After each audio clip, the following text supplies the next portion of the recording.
ஆசியாவின் மிகப்பெரிய ஸ்டூடியோ இன்று இங்கே இருக்கிறது.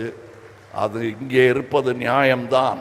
காரணம், இந்த பேன் இண்டியா மூவி என்பதை துவங்கியதே சென்னை தான். இங்கே எத்தனை படங்கள் எடுத்துக்கொண்டிருந்தார்கள் என்பது, இதுதான் hub. Pan India film making hub என்றால் அது சென்னை தான். மும்பையிலும் பெரிய ஒரு இண்டஸ்ட்ரி இயங்கிக் கொண்டிருக்கிறது என்றாலும் அவர்கள் அந்த மொழியில் மட்டுமே படம் எடுப்பார்கள், அவர்கள் மொழியிலேயே படம் எடுப்பார்கள்.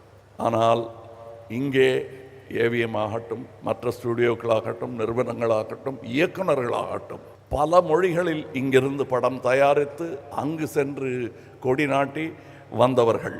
உலகத்தின் அதிகமான சினிமாக்களை தயாரிக்கும் இந்த நாட்டில் இப்படி ஒரு இடம் இருக்க வேண்டியது அவசியம் என்பதை ஒரு அரசு முடிவு செய்யாமல் தனி மனிதர் முடிவு செய்திருப்பது பாராட்டுக்குரியது.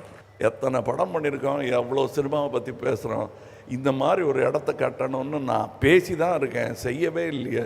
செஞ்சிட்டார, சரி நான் செஞ்சான்னு அவர் செஞ்சான்னு இங்கே வந்து வேலை செஞ்சுட்டு போகிறேன். இல்லை இன்னும் 2 கொத்தி விளக்கு ஏற்றி வைக்க சொன்னால் வந்து ஏற்றி வச்சுட்டு போகிறேன். ஏன்னால் சினிமாவுக்காக ஏற்றி வைக்கும் விளக்கு அது. ஆக நம்ம தமிழ்நாட்டை சும்மா ஈஸியாக இட போட்டுற முடியாது.